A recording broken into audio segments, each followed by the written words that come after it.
RCF.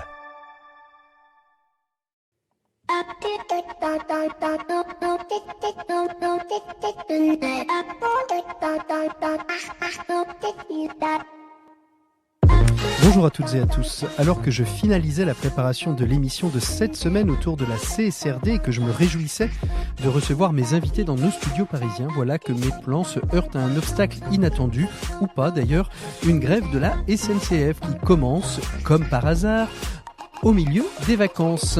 Je crierais presque au complot. Un événement qui, au-delà de ces désagréments immédiats, nous amène à réfléchir à la suite de la déclaration du Premier ministre Gabriel Attal sur cette question sociale de l'équilibre entre droit et devoir.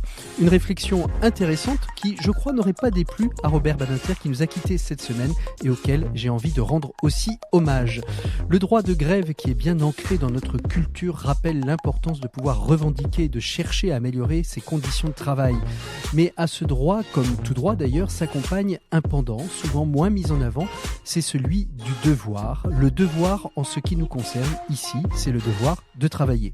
Ce devoir n'est pas seulement une obligation personnelle ou morale, mais une responsabilité collective essentielle au bon fonctionnement de notre société. Cette grève nous confronte donc à une réalité complexe où droit et devoir s'entremêlent les uns avec les autres. Comment concilier ces deux aspects, parfois en apparence contradictoires ?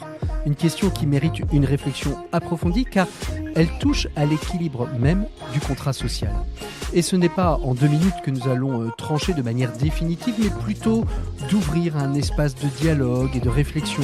Comment faire pour que le droit de quelques-uns ne transforme pas en entrave pour les autres ? Comment assurer le respect des devoirs sans éroder les droits fondamentaux ? Et cette grève de la SNCF, loin d'être juste un obstacle logistique, devient ainsi une certaine opportunité de réexaminer nos valeurs collectives, de penser notre vivre ensemble avec un regard neuf. Ainsi même, si cette grève a perturbé nos plans, elle nous offre une matière à réflexion riche et actuelle. Et peut-être même qu'en réfléchissant comme pour le travail, on pourrait penser un contrat social hybride. Qu'en pensez-vous ? Bienvenue dans l'Écho des solutions. L'Écho des solutions. Patrick Longchamp.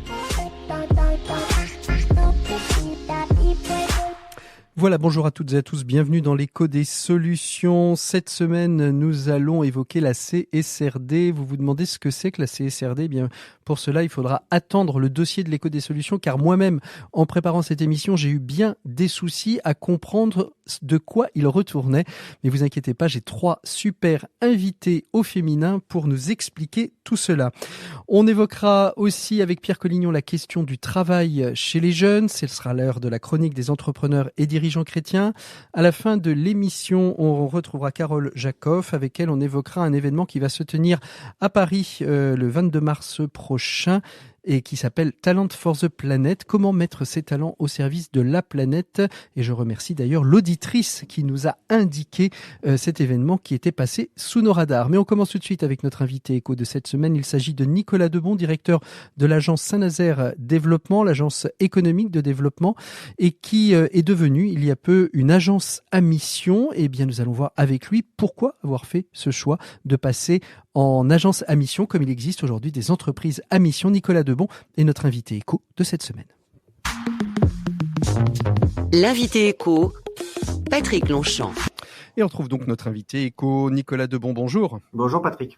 Merci beaucoup d'être avec nous. Vous êtes donc le directeur de l'agence de développement économique Saint-Nazaire Nantes, Nantes Saint-Nazaire Développement pour le dire exactement comme il est inscrit sur les papiers. Et l'agence Nantes Saint-Nazaire Développement vient de devenir la première agence de développement économique à mission, comme il existe aujourd'hui des entreprises à mission. On va revenir sur ce sujet-là puisque c'est ce qui nous intéresse aujourd'hui, mais peut-être redire à nos auditeurs qui sont peut-être pas des férus d'économie et de développement économique ce qu'est une agence de développement économique sur un territoire, Nicolas Debon. On va essayer de préciser ça, mais une agence de développement économique, elle est en général financée par des pouvoirs publics. Le pôle de Nantes, la Carène, donc Saint-Nazaire Agglomération et la Chambre de commerce. Elle tisse des partenariats avec des acteurs économiques comme Chambre des métiers et puis des réseaux. Et son objet, c'est d'aller accompagner, accélérer les acteurs économiques, les entreprises, les établissements d'enseignement supérieur, avec une certaine finalité. Donc on les accompagne au quotidien, certainement la plupart du temps en collectif. Et puis on va aussi, de façon un peu structurelle, chercher d'autres entreprises à l'extérieur du territoire. Et on en parlera par rapport à la raison d'être tout à l'heure. Et puis en général, on fait de la communication territoriale pour expliquer c'est quoi le projet de territoire, pour intéresser les locaux, bien entendu, mais aussi les acteurs à l'extérieur. Donc en substance, si je comprends bien, vous êtes le point d'entrée de tous ceux et de toutes celles qui, sur le plan économique, s'intéressent à la Loire-Atlantique et en même temps, vous êtes un chercheur, une tête chercheuse de nouvelles entreprises qui pourraient venir s'implanter sur le territoire de la Loire-Atlantique, c'est ça? Oui, alors ça c'est le premier bloc, vous avez bien compris, on va chercher à l'extérieur des entrepreneurs. Alors aujourd'hui, on va chercher des entrepreneurs qui ont bien sûr un business model économique, si possible stable, mais aussi avec une entrée écologique et sociale. Ça c'est notre premier bloc. Puis le deuxième bloc qui est quelque chose d'important, qui rentre aujourd'hui dans nos missions, qui est comment derrière on va au niveau local l'émergence de nouvelles filières qui ont un intérêt dans la transformation écologique et sociale du territoire. Comme par exemple la filière hydrogène ou les énergies maritimes? Exactement. On a beaucoup travaillé sur le transport à la voile, le VELIC, avec pas mal d'entreprises qu'on allait chercher à l'extérieur, R6, Wizamo et d'autres. Et puis il y avait des entreprises locales comme les chantiers qui ont développé des solutions dans le transport à la voile pour réduire les empreintes carbone des gros conteneurs, voilà, de 10 à 20% de réduction de l'empreinte carbone. Et nous, notre travail, ça a été de les accompagner collectivement, de les rendre visibles. On a créé un gros événement qui s'appelle Win for Good, qui est voilà, un événement de 900 000 personnes qui sont intéressées par ces sujets, notamment les transporteurs. Donc on prend ce genre d'initiative, on l'a fait sur la mode responsable, on l'a fait sur le tourisme durable, etc., etc. Donc on fédère les locaux sur des émergents de cette nature. Donc une double réalité, une double matérialité presque. On en parlera d'ailleurs avec nos invités sur la question de la CSRD. Mais Nantes Saint-Nazaire Développement est devenue agence à mission, comme il y a aujourd'hui des entreprises à mission. Ça veut dire que vous êtes doté d'un comité de mission qui va observer vos actions au fil des années. Pourquoi vous êtes orienté vers cette notion toute nouvelle, en tout cas pour les agences de développement économique, vers cette notion d'agence à mission? Vous voyez, j'allais dire entreprise à mission, mais d'agence à mission, Nicolas Debon. La question est bonne et en fait, il y a plusieurs raisons. Si à un moment donné, on a pris cette dénomination, voilà, ce statut en tant que tel, c'est aussi un travail de 3 ans qui nous a permis finalement de reposer une raison d'être qui finalement aide les acteurs économiques à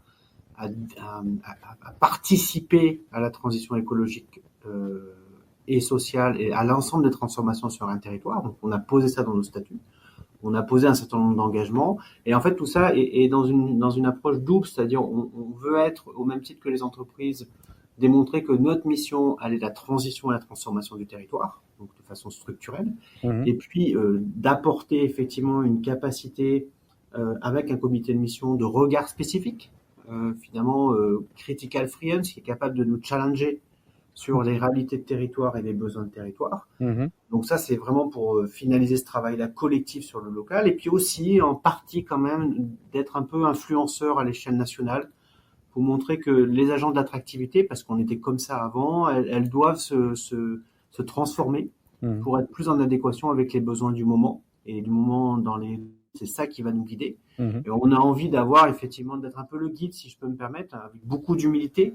Mais cela dit, ça peut être intéressant. D'ouvrir un chemin, en fait. Voilà, c'est un chemin, exactement.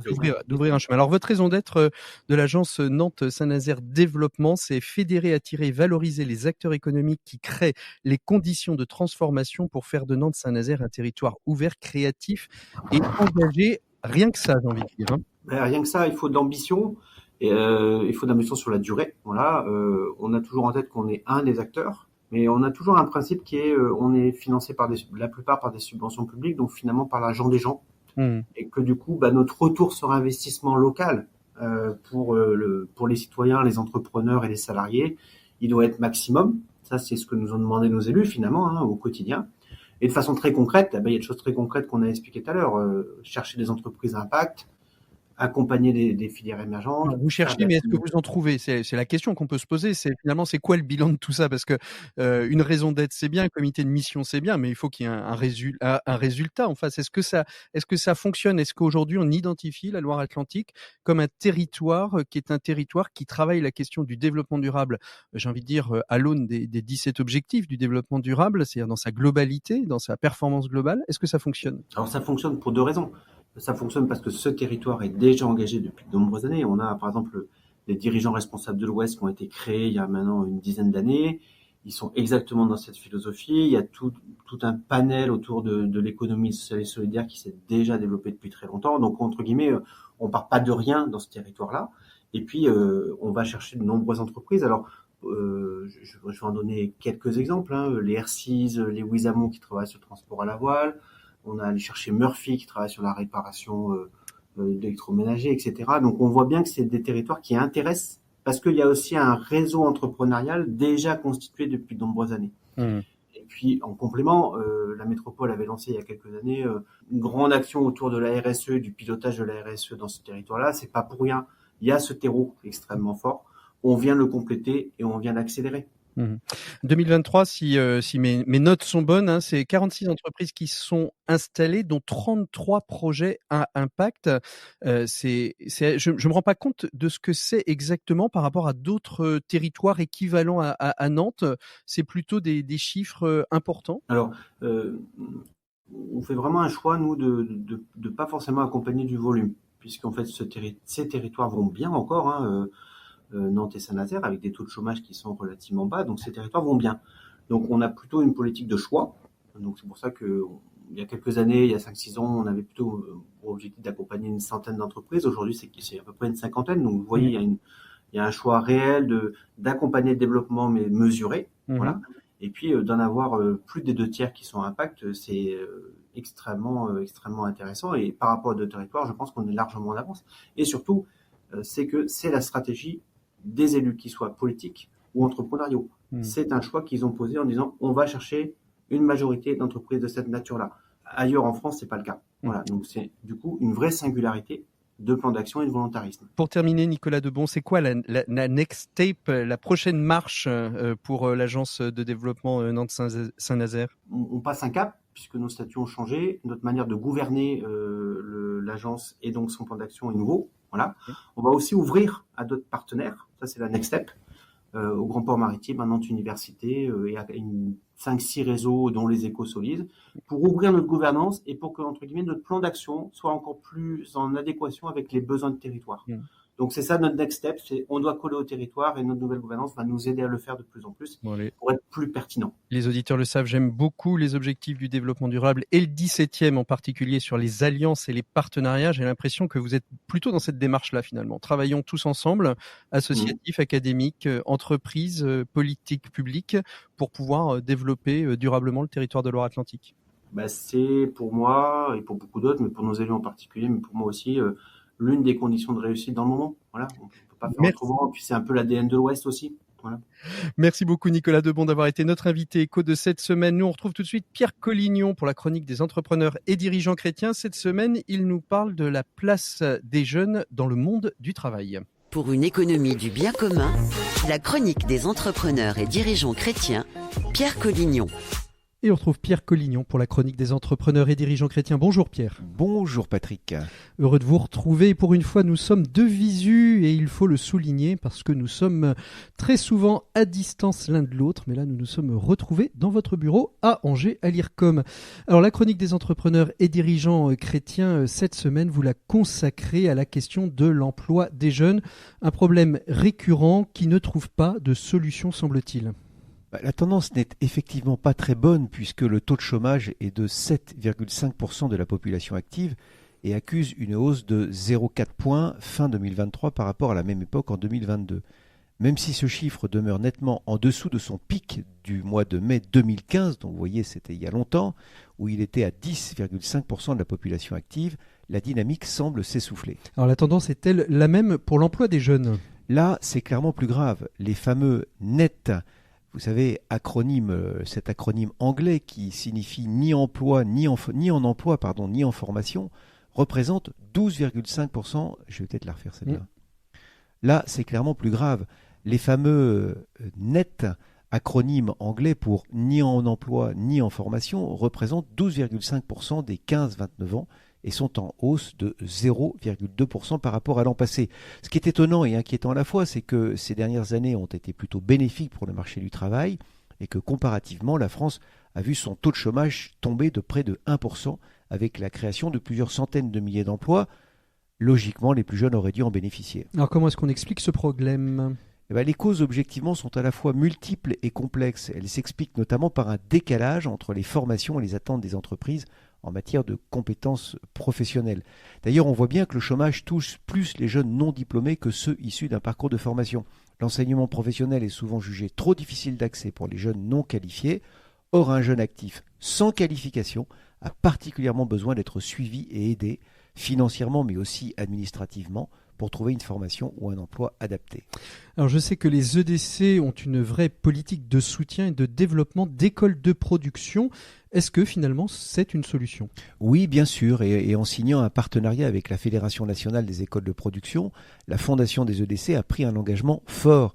Son souhait est de soutenir, vous le comprenez, le développement de ce type d'école qui accueille des jeunes décrocheurs pour les former humainement et professionnellement dans des structures adaptées afin qu'ils deviennent des professionnels autonomes et responsables. Et est-ce que les résultats sont au rendez-vous, Pierre ? Oui, les résultats des écoles de production parlent d'eux-mêmes. 91% des élèves obtiennent le CAP, 100% de réussite au bac pro et mieux encore, chaque élève en fin de scolarité reçoit 5 à 6 offres d'emploi en moyenne. Ces chiffres sont éloquents, mais ils ne doivent pas nous empêcher de nous poser la question en tant qu'employeur, la question de savoir ce que nous faisons pour favoriser l'insertion des plus jeunes. Belle question au moment où nous entrons dans cette période de carême qui nous oblige à nous interroger sur ce qui est le plus important pour nous. Merci beaucoup Pierre, on vous retrouve très prochainement dans une chronique des entrepreneurs et dirigeants chrétiens. Nous on fait une pause musicale dans l'écho des solutions avant de retrouver l'ensemble de nos invités pour le dossier de cette semaine. We need to find a better place to hide. Make up your mind. I need to know tonight. Sweet and divine, razor of mine.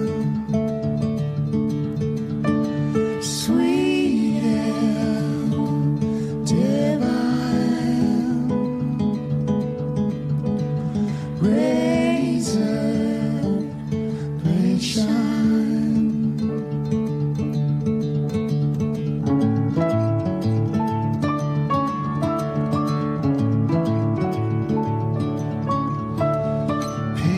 Patience, my dear. We could spend a lifetime waiting here. Maybe this time I hope I get the chance to say goodbye. Sweet and divine,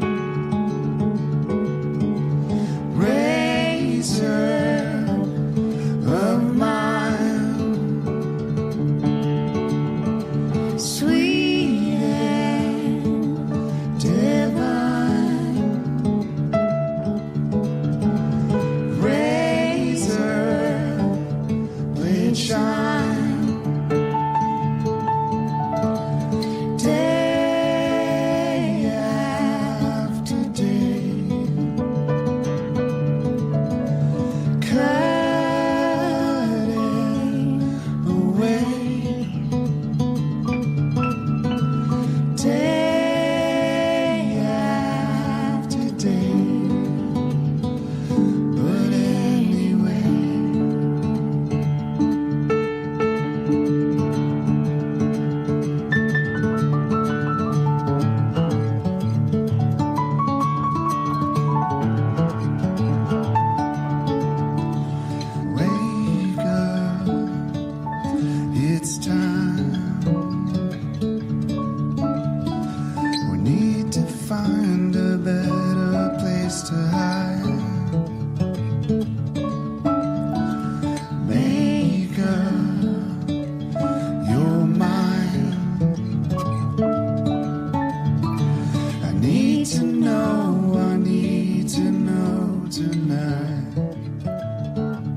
C'était Norah Jones et David Groff sur RCF.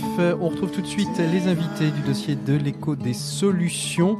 Un dossier consacré à une nouvelle norme, la CSRD. C'est pas une norme d'ailleurs, c'est une directive. Et il y a une autre appellation pour la norme qui est le SRS. Voilà, je crois que je l'ai dit dans le bon sens, vous avez rien compris. Ben justement, c'est pour ça qu'il faut écouter le dossier. C'est tout de suite sur RCF, dans le dossier de l'écho des solutions. L'écho des solutions. Patrick Longchamp. Voilà, bonjour à toutes et à tous. Bienvenue dans le dossier de l'écho des solutions, un dossier qui est consacré à la CSRD. Vous allez me dire qu'est-ce que c'est que la CSRD. Je dois vous avouer que pour préparer cette émission, j'en ai un peu bavé parce que je dois avouer que c'est quelque chose que je ne connaissais pas, que j'ai découvert.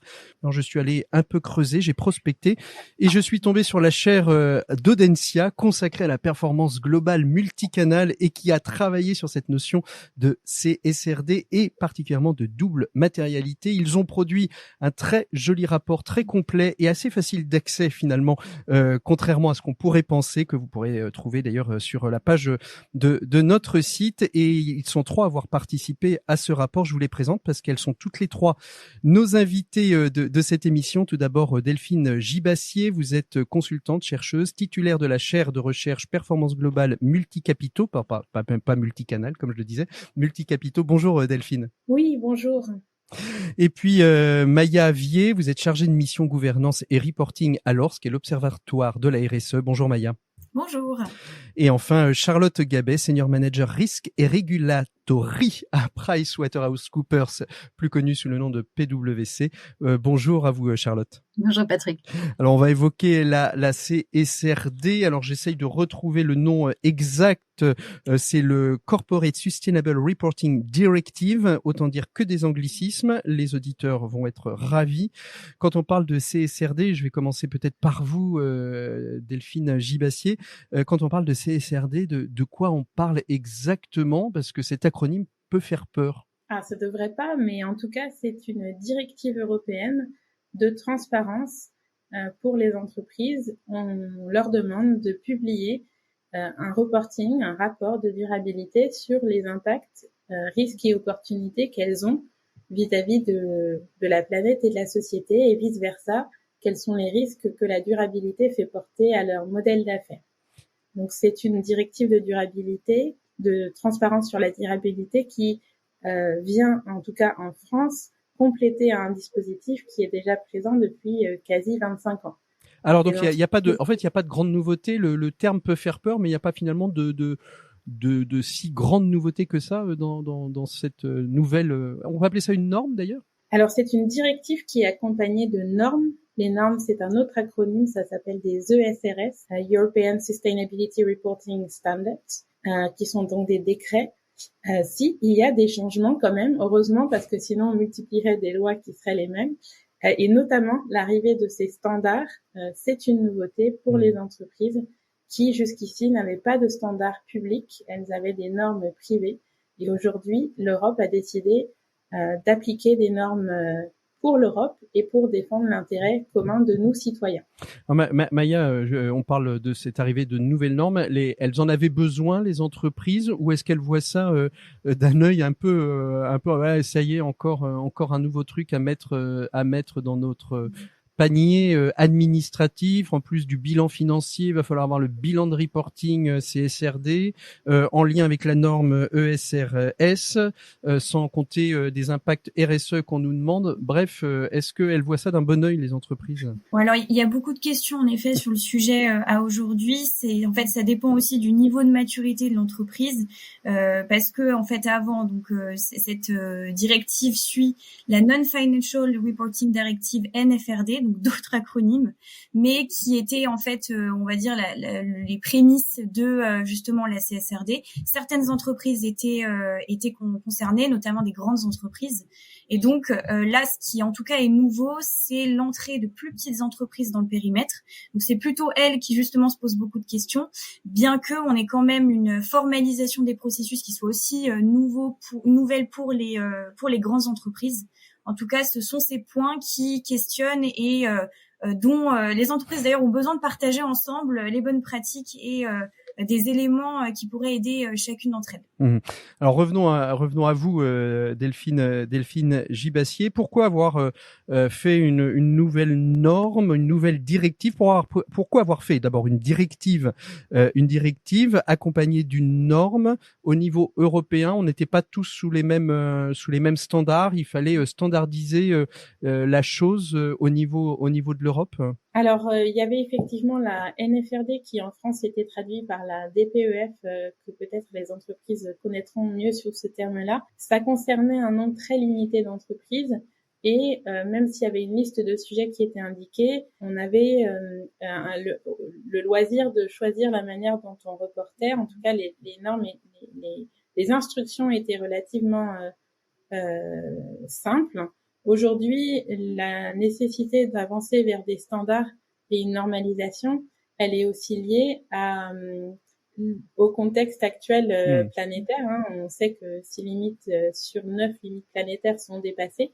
On sait que le niveau social on engendre des dysfonctionnements aussi parce qu'on voit des écarts, on voit la pauvreté grandir, on voit des problèmes de santé arriver, liés notamment à ce qu'on a fait ces dernières années.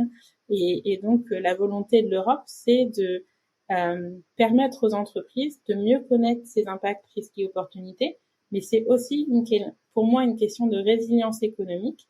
C'est aussi une question d'aborder où est-ce que les flux financiers demain seront mis. Et c'est important aussi pour l'Europe. C'est aussi une mesure quelque part de protection. C'est plus on sera en avance sur les questions de durabilité, et plus on sera résilient économiquement aussi pour le futur.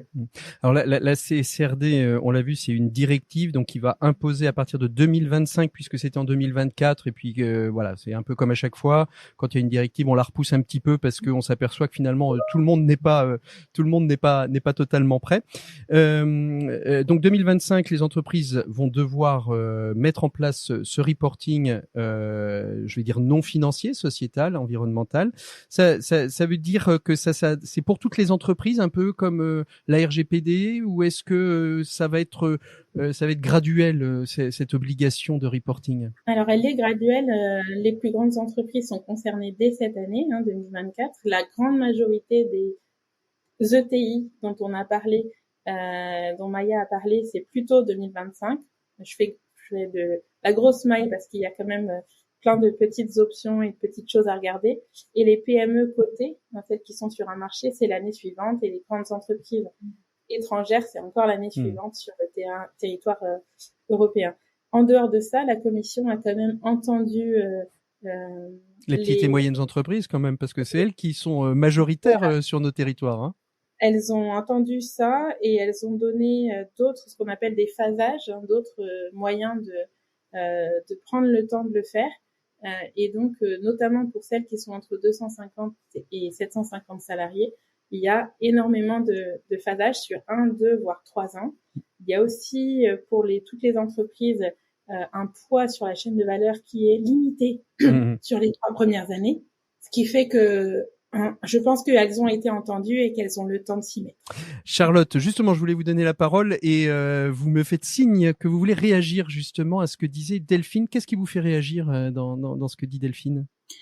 Non, je pense qu'effectivement, c'est intéressant de voir l'écoute du régulateur sur les petites entreprises, sur la mise en place. Donc, je pense que il faut, une fois qu'on a accepté et compris tous les acronymes, il faut arrêter d'avoir peur, il faut se lancer. Quelle que soit la taille de l'entreprise, ce qui est important, c'est de mettre en place les bons exercices, de rassembler les bonnes personnes autour de la table. C'est un reporting qui vient effectivement, des exigences qui viennent de changer la façon dont les entreprises vont partager leur narratif. Elles ont une obligation de dire aujourd'hui, et c'est important que ça soit structuré. Le message, en tout cas, que nous on souhaite porter via la publication qu'on a coproduit sur la double matérialité, c'est que arrêtons de regarder un petit peu la date de mise en œuvre. Il faut déjà se concentrer sur un exercice qui est majeur, qui est l'exercice de double matérialité. Et même si tout ne sera pas parfait sur la première année, il faut commencer à... Alors justement, parlons de la double matérialité, parce qu'en lisant votre rapport, vous avez tout ce que j'ai pu lire sur la CSRD, la double matérialité, c'est la première marche. Mais comment on définit cette double matérialité ? Qu'est-ce que c'est exactement ? Qui veut répondre parmi les trois sur la double matérialité ? Donner une définition de ce que c'est cette double matérialité. Delphine peut-être ou Charlotte? Ouais, je vais y aller avec plaisir. Alors Charlotte. On est toutes les trois, on baigne dans le sujet depuis quasiment 2 ans maintenant, et c'est un concept qui était assez peu connu il y a quelques années, mais qui maintenant aujourd'hui s'entend assez facilement dans les entreprises. C'est très simple. La double matérialité, c'est le fait de considérer, et c'est ce que évoquait Delphine, c'est les effets qu'une entreprise a sur la planète et sur les personnes. Pour une ETI, concrètement, c'est la façon dont cette entreprise s'insère dans son territoire, comment elle gère ses riverains, ses clients, ses collaborateurs, enfin ses dépendances en fait à toutes ces personnes, et cette reconnaissance des effets qu'elles ont sur leur territoire, sur l'environnement, sur la biodiversité, sur le climat, bien évidemment, mais aussi sur les communautés locales, sur le réseau économique, sur le tissu social qui dépendent un petit peu finalement de ces sociétés. C'est vraiment une façon de mesurer les effets positifs et négatifs qu'elles peuvent avoir, les contributions qu'elles ont sur la société.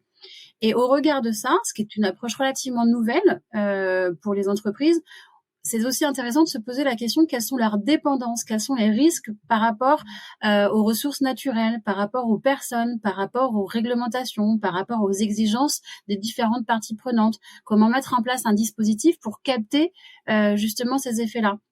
Donc la double matérialité, c'est vraiment une façon d'avoir une considération globale de son écosystème en étant conscient des effets positifs et négatifs qu'on peut avoir, qu'une société peut avoir sur la société, et inversement, être aussi réaliste de ses dépendances, de ses enjeux, pour à terme, et c'est vraiment l'objectif de cet exercice, c'est faire évoluer son business model, son modèle d'affaires, sa façon de travailler pour répondre au mieux aux limites planétaires, à la réalité économique, et puis s'adapter et rendre son business le plus résilient, comme Delphine le précisait.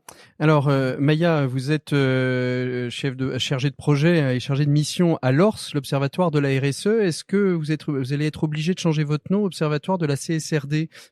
Est-ce que la RSE n'est pas en train de mourir dans un nouveau concept, une nouvelle directive qui finalement va venir faire exploser, d'ailleurs, et on va parler de talent de force de planète à la fin de cette émission, mais faire finalement complètement muter les directions de la RSE vers d'autres des métiers complémentaires par rapport à cette directive SCRD. Je vais y arriver. Oui, alors tout à fait. Je pense pas qu'on deviendra observatoire de la CSRD. En tout cas, à date, on considère plus que la CSRD est un pan justement de la responsabilité sociétale des entreprises. Mais en tout cas, bien sûr, on a des travaux. En fait, nos membres qui adhèrent à notre réseau, à la fois des entreprises, des fédérations professionnelles, des institutions gouvernementales, vont réfléchir aux thématiques de RSE, de responsabilité sociétale des entreprises.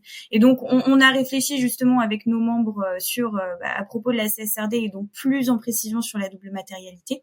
Et puis après, mis en commun en tout cas les résultats justement avec Charlotte, Delphine notamment. Alors ce qu'on voit, et je dirais en tout cas les questions qui se posent, c'est déjà comment on s'organise autour de cet exercice, parce qu'en fait les entreprises oui, parce que c'est ça, quand il arrive la nouveauté, il faut savoir s'organiser.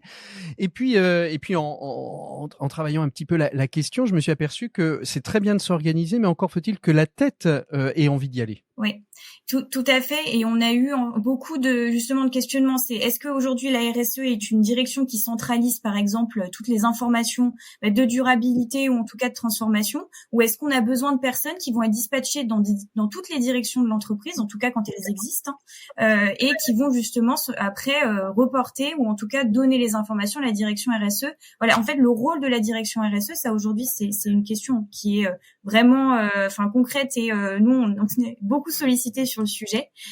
Aussi toute la question des moyens, c'est-à-dire jusqu'où est-ce que la disponibilité à la fois des moyens, donc financiers, humains, techniques, et puis également tout ce qui est recrutement et compétences, ça c'est vraiment un point aussi. Alors on tente de travailler dessus, mais à la fois donc avoir les compétences disponibles au sein de l'entreprise, et sinon cartographier celles dont on va avoir besoin, que ce soit sur toutes les thématiques, parce qu'en tout cas là aujourd'hui cette directive couvre des thématiques extrêmement larges, bien sûr, qui sont toutes relatives en tout cas aux piliers sociaux, environnementaux, de gouvernance des entreprises. Donc il faut trouver les personnes qui pourront répondre à ces questions-là et apporter des éléments à terme pour transformer l'entreprise. Charlotte Gabet, est-ce que en plus d'être une directive avec des normes, est-ce que finalement le comprendre comme étant un levier de performance aussi de l'entreprise, c'est peut-être ça l'angle d'attaque pour faire comprendre aussi l'importance de cette directive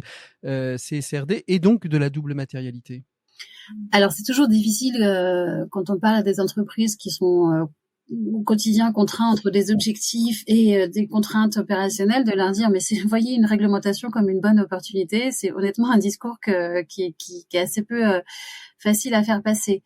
Mais ce qui est certain, c'est de par les ambitions et de par en fait ces règles qui sont quand même bien cadrées avec les normes, les standards et tous ces éléments-là, les règles de jeu sont claires.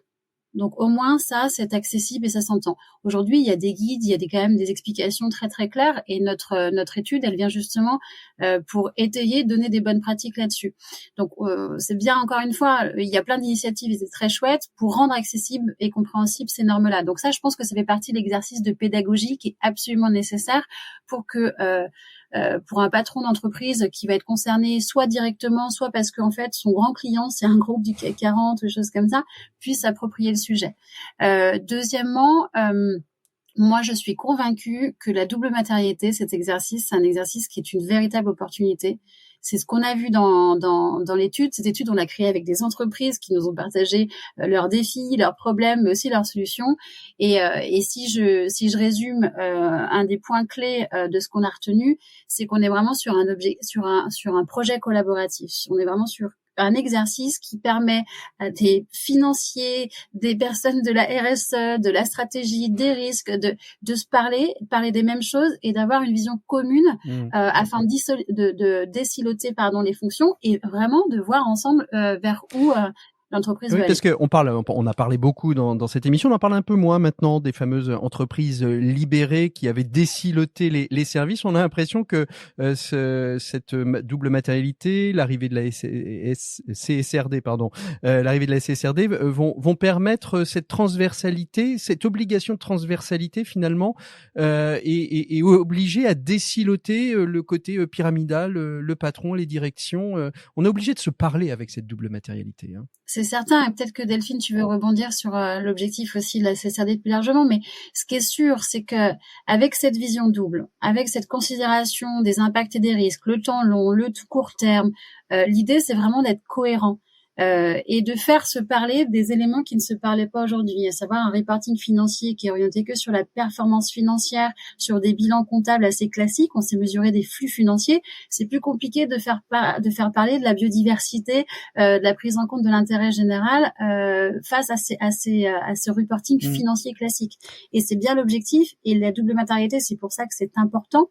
Parce que c'est le première étape pour se faire parler les deux visions et de fixer les règles du jeu et le périmètre en fait de jeu du reporting mensuel. C'est ce que j'ai posé la question à Delphine, c'est par où on commence pour pouvoir mettre en place tout ça. C'est quoi les premières choses à faire? Je pense qu'il y a 2 étapes indispensables pour commencer la CSRD et commencer la double matérialité, ou peut-être 3.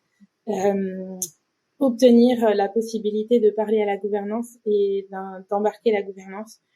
C'est un exercice stratégique, c'est pas que un exercice de reporting. On l'a vu, la double matérialité, ça redéfinit des éléments qui sont en fait autour du modèle d'affaires et de la résilience économique et la résilience sociale et environnementale. Donc ça me paraît clé. La deuxième, c'est que les directions financières qui, de manière assez poussive, s'engageaient sur la RSE ces dernières années, sont désormais engagées. Et je vois pas aujourd'hui de projet CSRD sans un binôme, au moins un binôme RSE finance. Ouais. Et peut-être un troisième point que je dirais quand même, c'est on pense se connaître, on pense qu'on connaît l'entreprise, on pense qu'on connaît sa chaîne de valeur, son modèle d'affaires. Moi, je pense que la première chose avant d'embarquer une double matérialité, c'est de se reposer la question de qui on dépend, de qu'est-ce qu'on impacte. Et donc, de bien décrire tout ça. Donc, pour moi, les 3 premières étapes avant même d'engager le processus, c'est d'avoir le buy-in de la gouvernance, d'avoir un binôme et de faire l'exercice d'aller peut-être faire des ateliers sur le modèle d'affaires, dessiner sa chaîne de valeur, parce qu'on se rend compte parce qu'en fait, que on la connaît pas si bien. exactement. Et puis parler le même langage, parce qu'un financier ne parle pas forcément le même langage que le marketing, que la RSE. Quand on parle de biodiversité, le marketing va penser emballage, la RSE va penser performance globale, et le financier va penser coûts supplémentaires pour dépolluer le site. Donc évidemment, on parle pas forcément toujours le même langage. Il faut arriver à faire converger. Comment vous accompagnez ces entreprises à l'ORS, Maya? Alors en effet, on a donc à l'ORS, on va à la fois produire aussi des contenus, donc comme on l'a fait là avec notre étude justement, notre livrable sur la double matérialité. On a aussi un atelier reporting donc d'échange et aussi de décryptage donc des normes, qui est coporté, animé avec un directeur dont les fonctions ou une directrice dont les fonctions portent justement sur les RSE, le reporting. Donc justement, ce livrable a été aussi porté par Frédéric Pinglot, qui est vice-président performance durable de Schneider Electric, donc une entreprise membre de l'ORS. Et en fait, on va avoir donc des sessions de décryptage avec des experts, donc comme l'autorité des marchés financiers ou l'autorité des normes comptables, qui vont venir présenter ce qui est entendu on va dire au niveau de la CSRD, avec des témoignages donc de membres de l'ORS. Et puis on peut avoir aussi des groupes de travail beaucoup plus thématiques, plus précis, comme on l'a fait avec la double matérialité, et qui vont aboutir sur un livrable concret, enfin une production. En tout cas, vraiment le mode d'action de l'ORS, où l'objectif c'est vraiment de le partage entre membres, de faire parler les membres ensemble, d'être en relation avec des pairs, et donc de partager les difficultés, les réussites, les freins, les motivations ensemble. Et puis nous, on est un espace d'échange. On va plus créer des sessions justement, organiser des sessions pour que les membres discutent ensemble, et puis inviter des experts comme justement la chaire d'Audencia ou PwC. Justement, Charlotte, vous avez été témoin, vous, de bonnes pratiques dans les entreprises?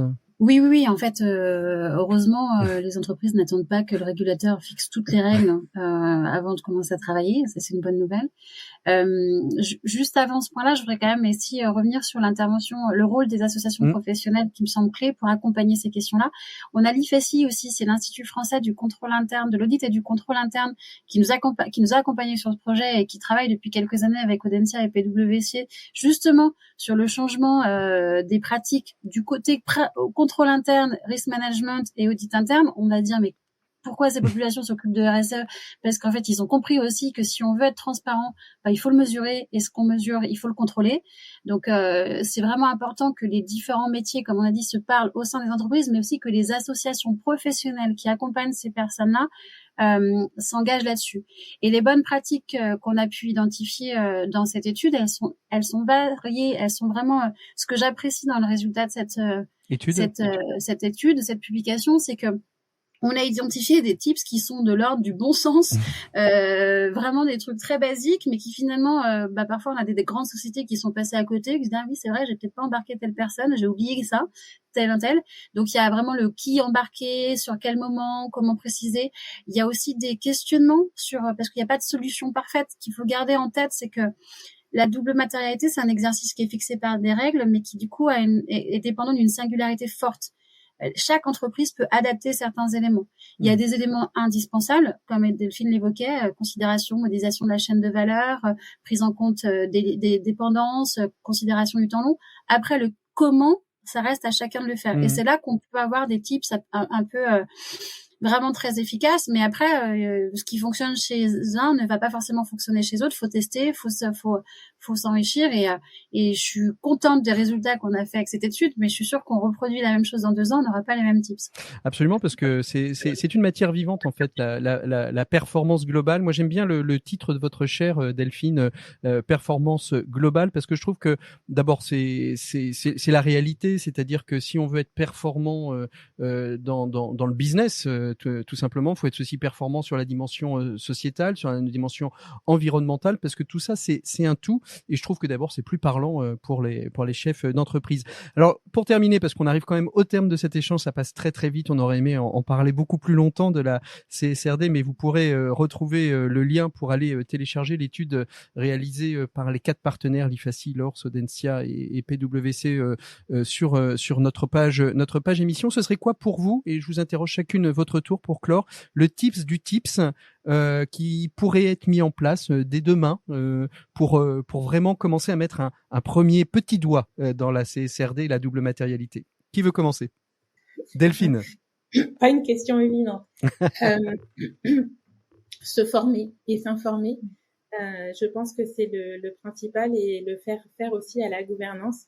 Ça peut être bateau, mais on voit aussi des personnes qui commencent et qui demandent des devis double matérialité et autres, sans avoir fait la première phase qui est de prendre connaissance du texte et justement des principales modifications que ça implique. On a parlé du binôme finance-RSE, on a parlé du fait que ça implique des entreprises de plus petite taille, on a parlé de la chaîne de valeur. Donc il y a quand même des nouveautés à comprendre avant de se lancer. Et c'est aussi peut-être un deuxième type, c'est un voyage. Personne ne sera parfait la première année, ni la deuxième, ni les grands groupes, ni les petits. Il faut aussi comprendre qu'on est parti pour plusieurs s'améliorer. Années. Voilà, c'est une amélioration continue et c'est important de comprendre ça aussi. Maya, pour vous? Alors, je dirais en premier lieu donc de mettre les personnes autour de la table, c'est-à-dire se dire constituer, se rassembler, donc soit RSE et puis avec tous nos partenaires dans les directions de qui on peut être proche, justement pour se dire qu'est-ce qu'on fait, au moins mettre le sujet sur la table.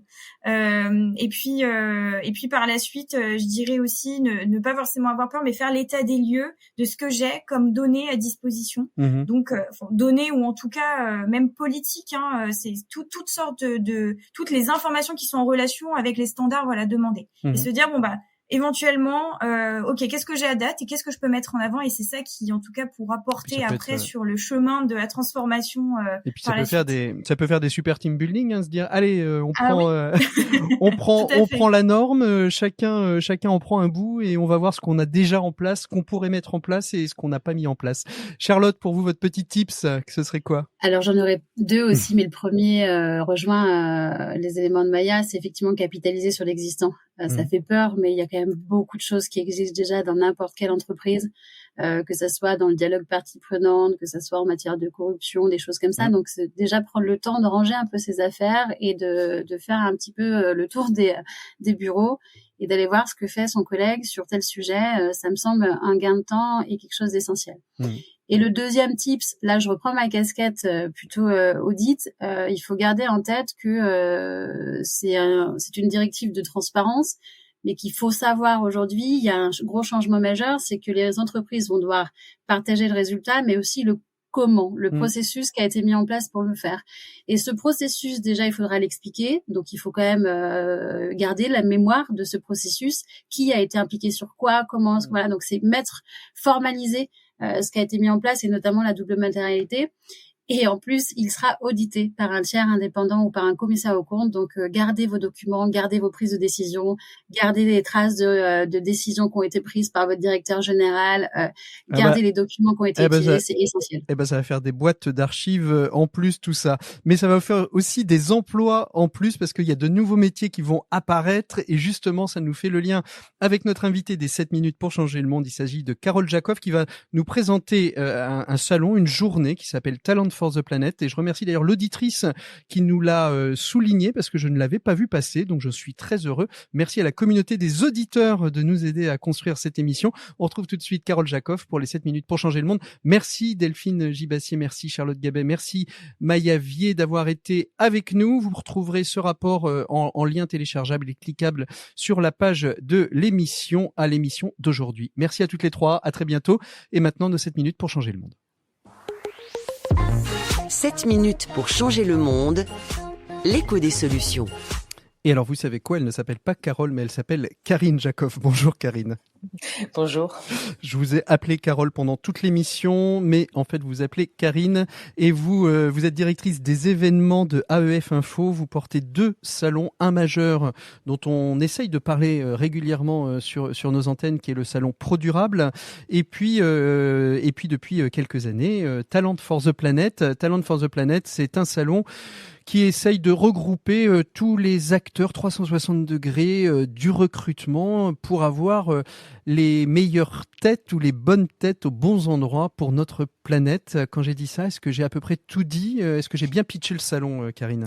Oui, l'idée, c'est d'avoir à la fois les entreprises qui recrutent, de l'information sur des métiers qui évoluent, les associations qui recrutent ou qui accompagnent justement ces transitions et bien entendu les formations adéquates pour pouvoir, soit en formation initiale, soit en formation tout au long de la vie, finalement être adapté à ce nouveau marché de l'emploi qui se crée. On va en parler plus avant. Il y avait pas de salon de l'emploi du développement durable. C'est pas un salon de l'emploi parce que c'est un peu un mix entre les deux. C'est un endroit où on peut faire des contacts, où on peut aussi s'inspirer, rencontrer des gens. C'est quelque chose qui n'existait pas.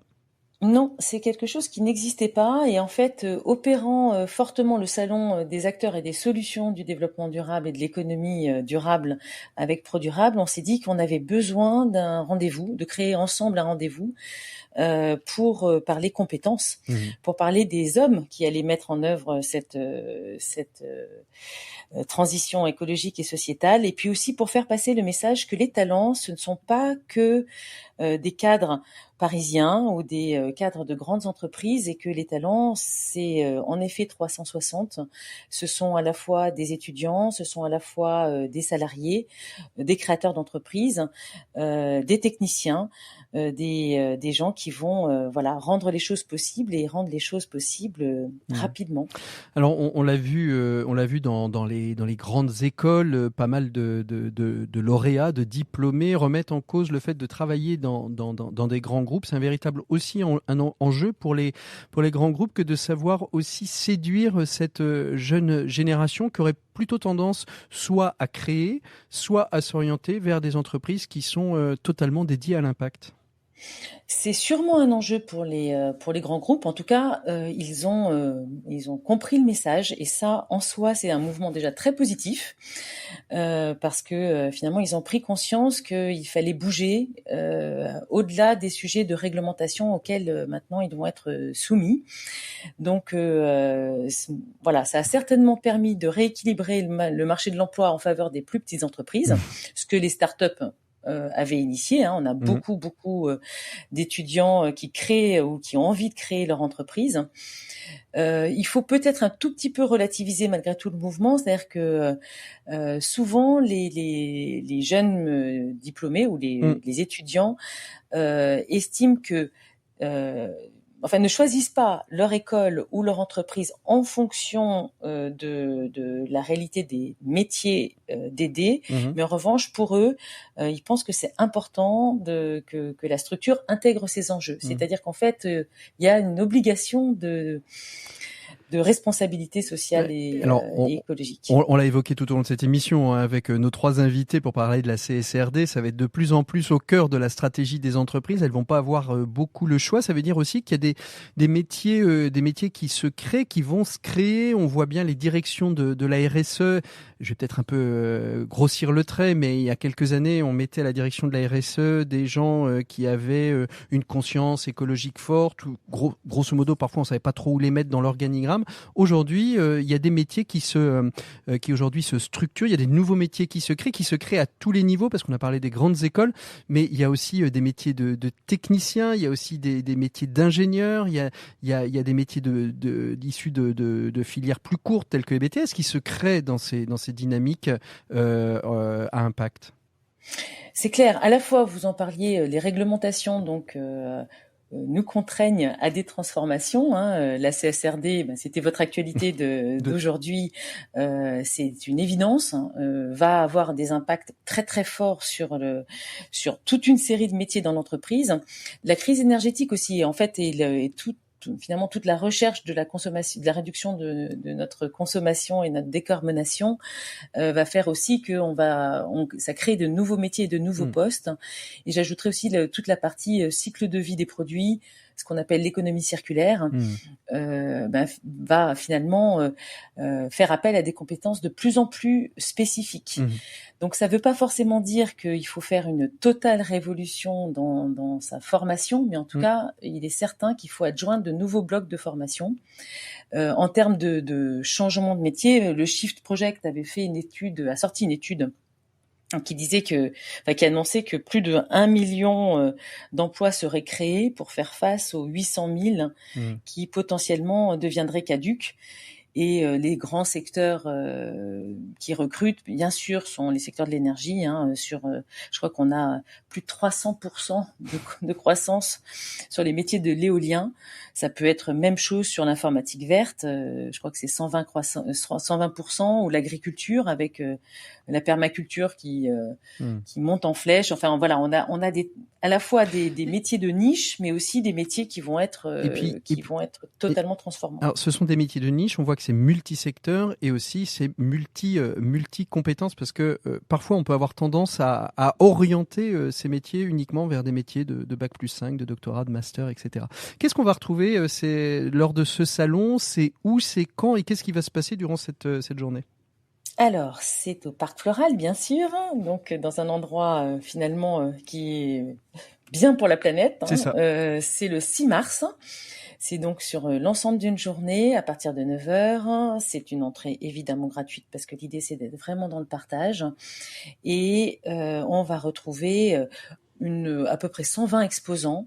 Là encore totalement multiples, à la fois associatifs, mais aussi des grandes entreprises, des startups, des entreprises de taille intermédiaire, des opérateurs de compétences qui viennent justement vraiment partager les infos métiers et les transformations du secteur, des formations qui vont des plus grandes écoles d'ingénieurs comme l'école des Ponts, l'école polytechnique, Centrale Supélec, et j'en oublie, arts et métiers, les business schools, des universités et donc en fait tout un écosystème de formation initiale, de formation tout au long de la vie, avec des acteurs très spécialisés, des cabinets de recrutement, des cabinets de conseil spécialisés sur ces métiers verts et ces nouvelles compétences.